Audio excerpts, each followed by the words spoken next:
Dr. Henry Franken, the CEO of Biz Design and chair of the Open Group Archimate Forum. He's going to take us through the results of the survey I mentioned earlier, and this has been quite widespread throughout the Open Group and the AEA members. In Biz Design, Henry is responsible for research and innovation in which alignment with and contribution to open standards are key. They've done a lot of work on Archimate, obviously, the specification.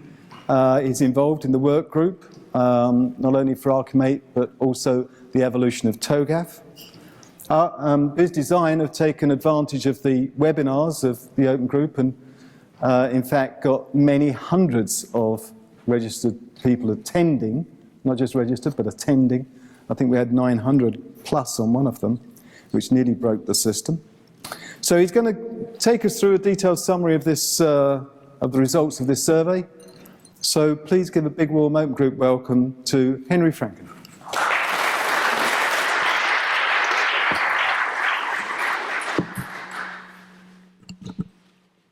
Can everybody hear me okay? Then I don't need a microphone. Okay, so thank you for this opportunity to present results to which many of you have contributed. And it will be about strategy. And I'd like to make it a bit more interactive.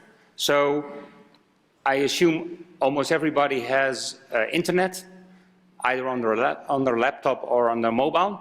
Can you please go to this URL, sli.do, and you'll be asked some questions, and we'll use them for checking whether the findings which we present represent the opinion in the group.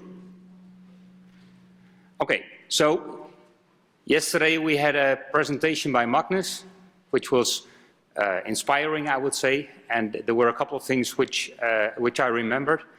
R&D is for rip-off and duplicate. And if you want to create a movement, we should all be dancing in the street.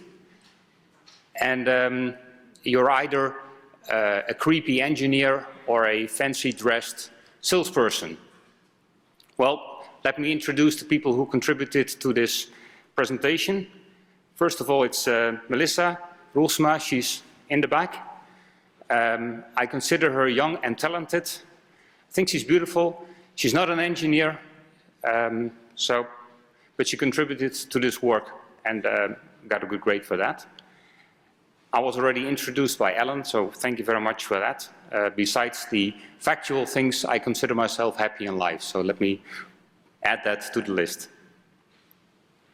So Biz Design has been a sponsor of the Open Group for, I think, something like 8 years, approximately like that. And just a small recap on that, we deliver tools, training, consultancy for business design based on open standards.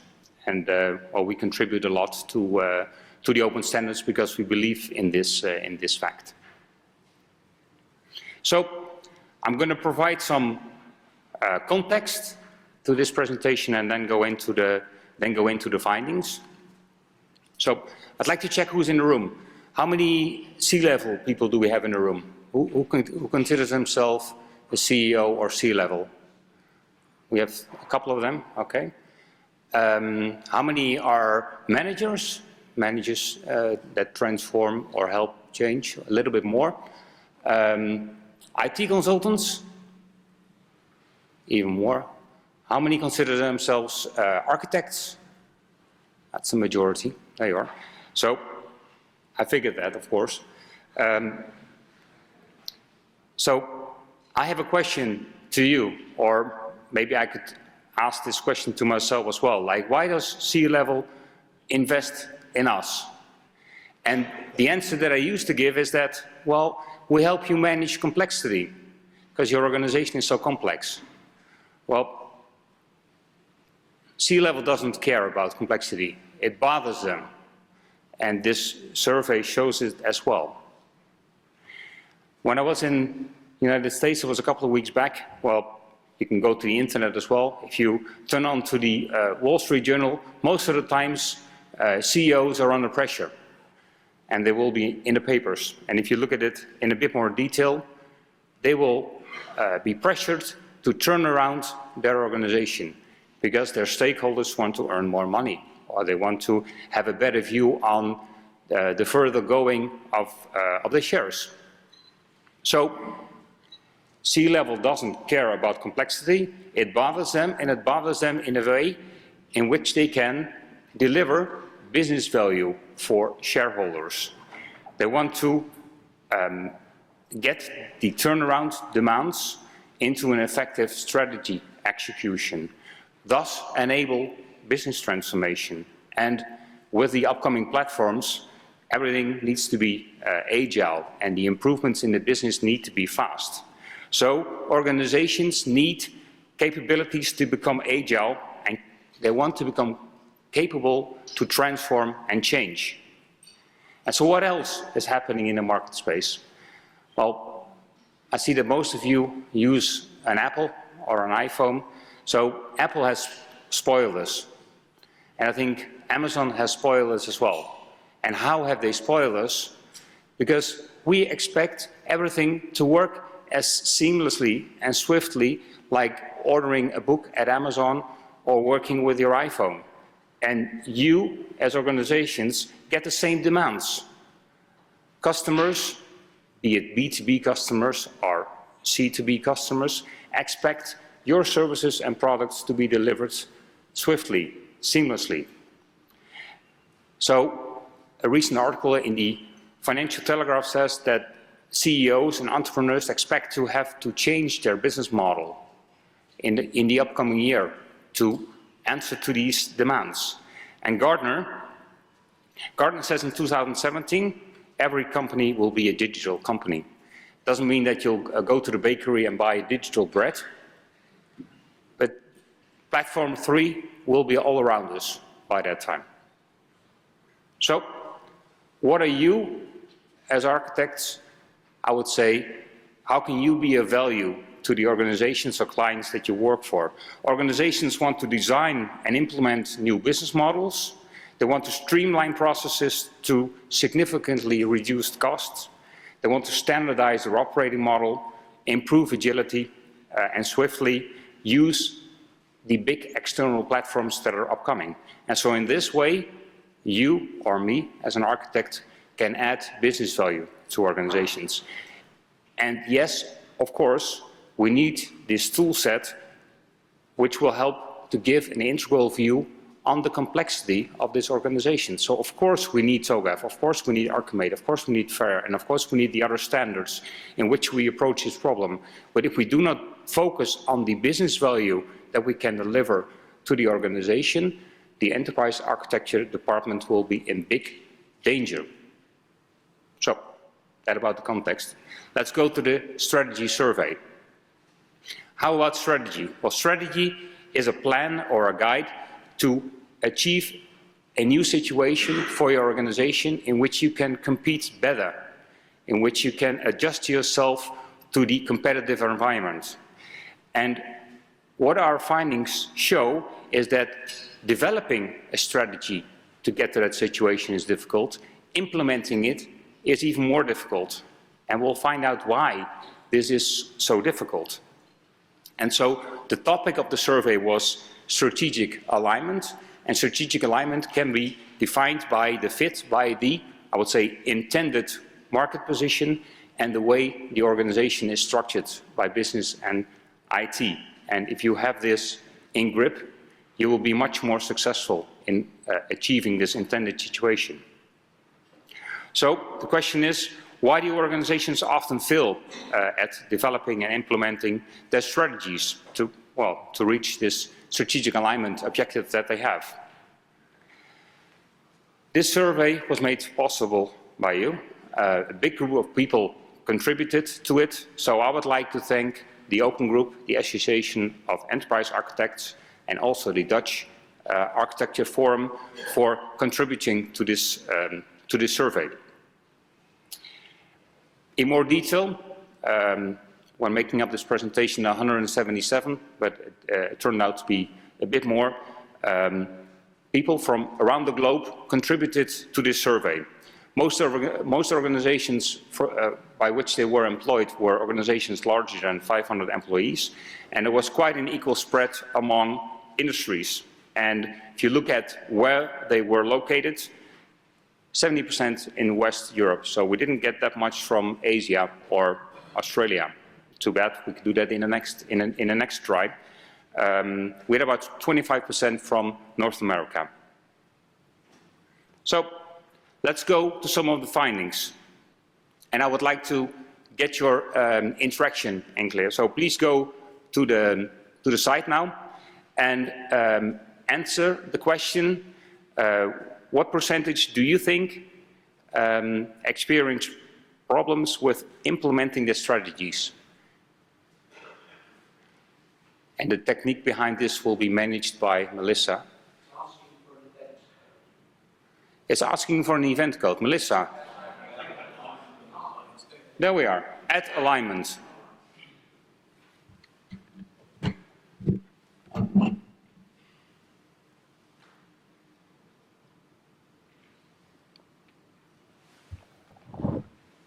So I'm going to wait a minute to show some results, because otherwise, well, we have the tendency to follow the crowd, right? So let's just wait for a second. I might go dancing here to create a movement, but then maybe that's for tonight. So, people are ready? Great.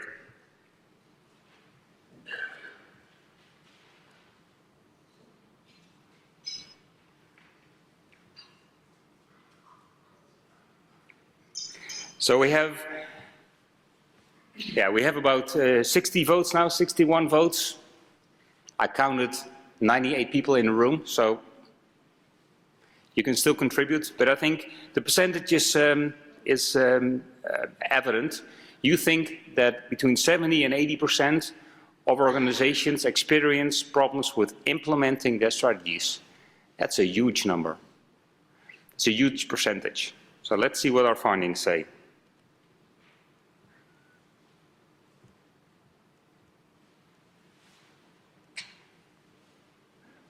Ta-da! So, 57% experience problems with developing or designing their strategies, and 75% experience problems with implementing the strategies. So, the representation in the group is exactly on spot. Many organizations experience problems with implementing their strategies. And that's a hazard. As an organization, if you want to be competitive, want to use Platform 3, want to be in this digital area, you need to be able to implement these strategies. And more than half of the interviewed organizations had problems with both designing the strategy and implementing it. And you see that the way to develop a strategy is crucial, but the strategy by itself is useless if it cannot be implemented. So, who's involved in designing and implementing the strategy? Well, of course, a higher number of people are involved in implementing this strategy than in designing the strategy. And you see that managers who are involved in designing the strategies are often not involved in implementing the strategies. So there's quite a gap. There's quite a gap between the people and departments involved in designing the strategy and implementing the strategy.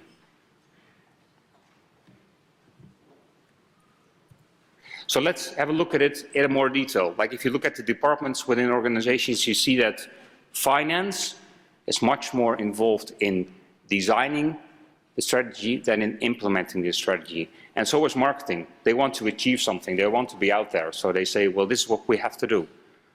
And then in most organizations, they leave it up to the program and project management department or the IT departments to really do the work. So there's a distinction between the group or the representation of the organization, which is involved in the design of the strategy, and which is involved in the implementation of the strategy. And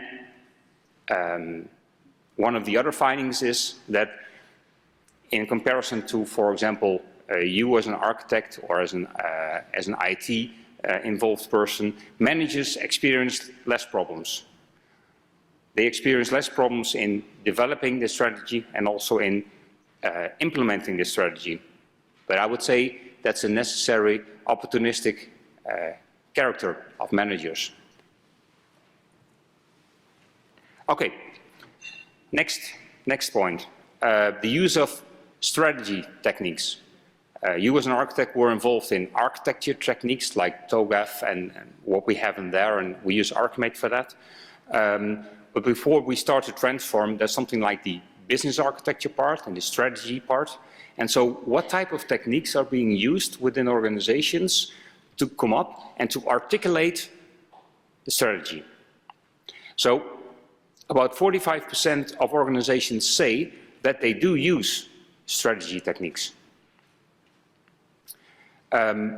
Still, it says that about more than half never use or very often use strategy techniques. So that would mean they work with brown paper sessions, write it up in PowerPoint slides, and then give it to the group of people, go ahead and implement this. So short saying is like garbage in, garbage out.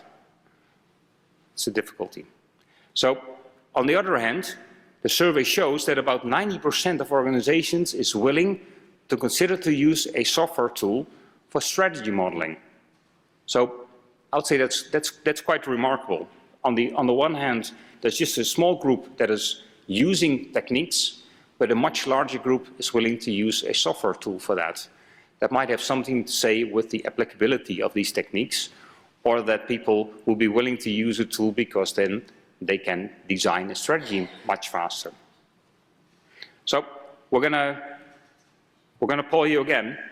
What do you think? You go to the site, and then the question is, which strategy techniques or methods are most often used, in your opinion?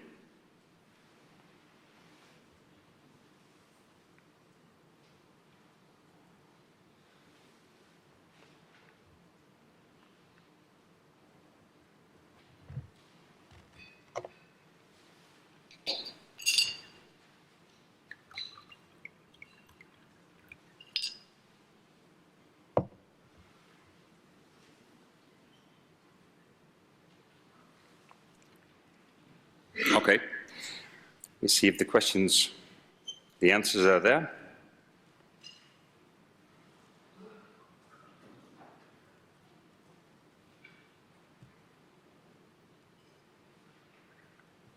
Okay, so there's a bunch of techniques on which you could answer, and 70% of you thinks that the SWOT analysis is being used the most as a technique to develop a strategy.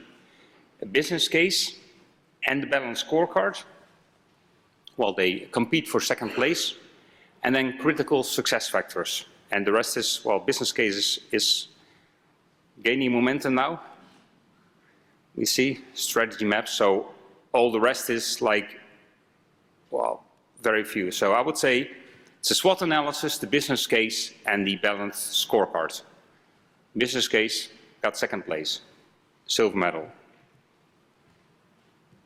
Let's see what the results say. Ta-da!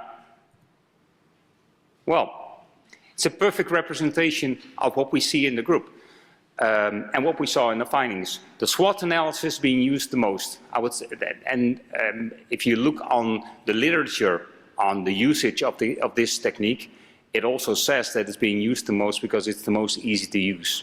It gives high-level information to design the strategy, but it's being used the most. I would say it's not precise enough to really get the business requirements or the business architecture to go towards strategy implementation. The business case is being used a lot, also by the financial department, well, to calculate whether there is a return on investment on the intended strategic move of the organization, and the balanced scorecard is being used a lot also to measure the progress of the strategy implementation and the intended effects. Well, there are many more techniques.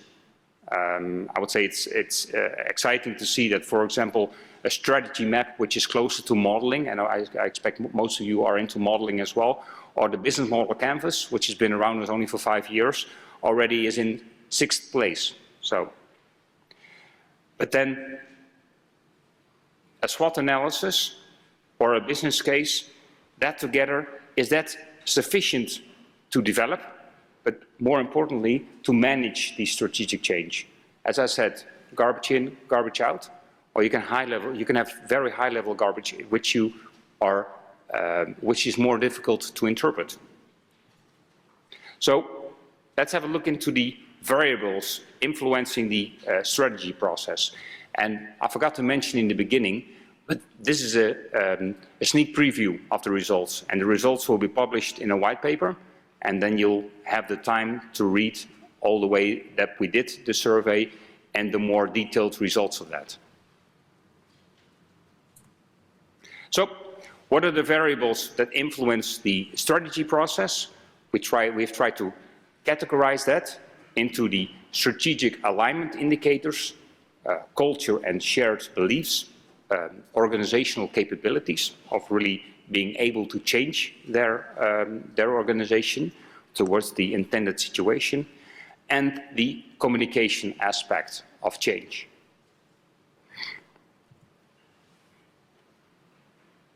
Okay, organizations struggle with the strategy process. That's evident. You see, what we find is that most organizations do not see strategy development and strategy implementation as an intertwined process.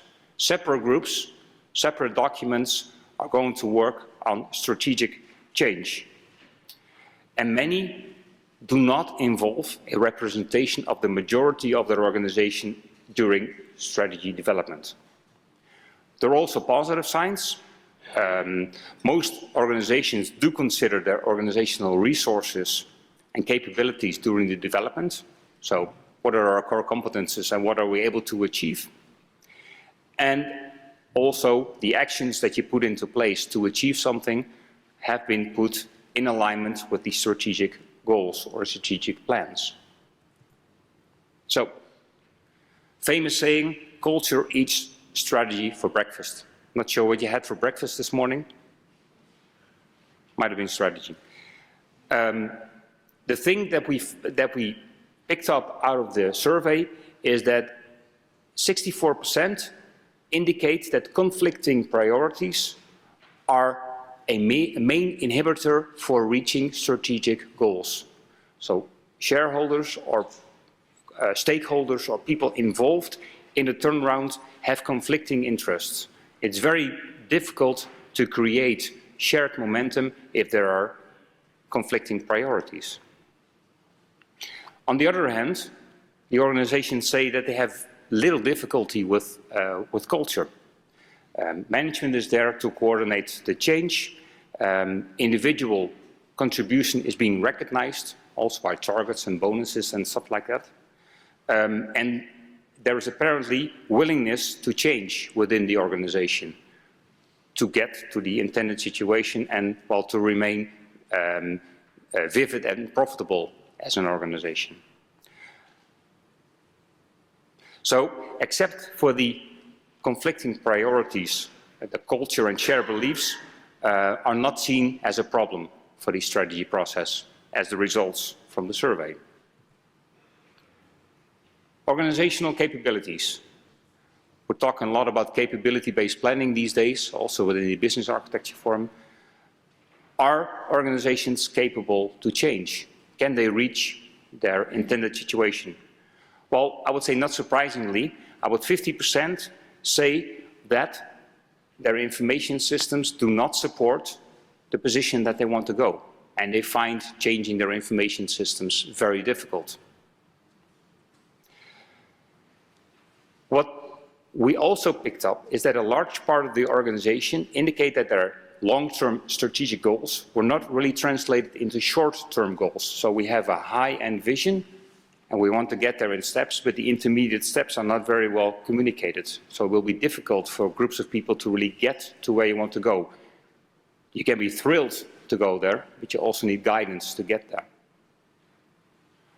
Okay, so the findings also say that certain capabilities are there. Our organization put in a balanced scorecard to measure progress and performance. They say their employees have the right competencies, and strategy is in line with the overall organizational capabilities or core competences. Organizations also say that they have managers involved in both development and implementation. But the other findings say that it's usually not the same managers. So management is involved, but there's a distinction between the development and the implementation. Okay, communication as another aspect. Communication is a very, very important obstacle. The findings say that no knowledge of your individual responsibilities to contribute to the strategic goals is a main inhibitor to reach strategy implementation. And organizations often fail also to communicate the impact of this strategy on their employees. And information systems are hard to change, but you as people, or we as employees, can only change ourselves. There should be a willingness to change. So we should communicate what the impact will be and create willingness to change. And this willingness to change is also influenced by their understanding of the strategy. Many organizations fail at clearly communicating the strategy. And with that, you cannot create understanding about intended actions of individuals or groups or departments. And what we also find is that it was still not easy to get access to the information about the strategy. Nevertheless, 56% of organizations say they have a formalized strategy and it's official. Apparently, they lack to communicate it well. So, organizations should focus on creating understanding of their strategy, responsibilities, and the impact of change, not only for their IT, but also for their people. So, most significant problems identified during the strategy process, let me just pick the top ones. Conflicting priorities in different levels of the organizations. If you do want to achieve something together, but you have conflicting priorities, it's very difficult to change or to reach a certain goal. So that's a change management topic. Development and implementation of strategy are not seen as intertwined processes, and the strategy is unsupported by existing information systems. Well, I would say that is not a real surprise to us in all the engagements that we're in. And the majority of the organization is not represented during the development. If we have a majority of the organization represented in the development of the strategy, feasibility, impact of change, costs, etc., will become apparent on the table. Of course, strategy means that you want to reach something new, so that you should not create inhibitants straight off, but if you do not have the information which will affect your estimation whether change will be feasible, then designing a strategy is like being in a blue cloud. Okay. Constraints to strategic alignment. Last question to you. Which variables have the most significant negative impact on the maturity of strategic alignment?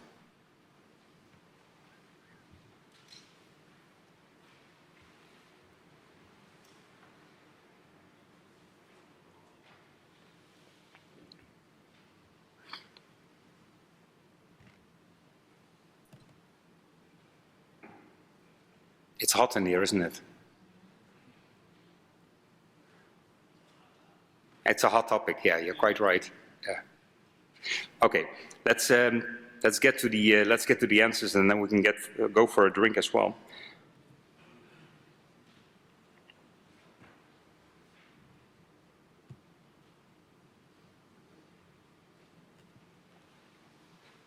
Okay, so we have fewer respondents this time, but still, yeah, it's still changing. It's still changing. So, conflicting priorities has won the gold medal. No understanding of strategy gains the silver medal, and development and implementation seen as separate processes gets a bronze one, which is still competing with no understanding of expectation on your actions or individual actions. So I give it 20 more seconds to come up with the final medals. Take a sip of water.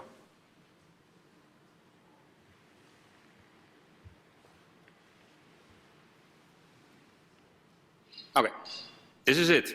Conflicting priorities number 1. No understanding of strategy number 2. Development and implementation seen as not intertwined processes. Let's see what the findings say.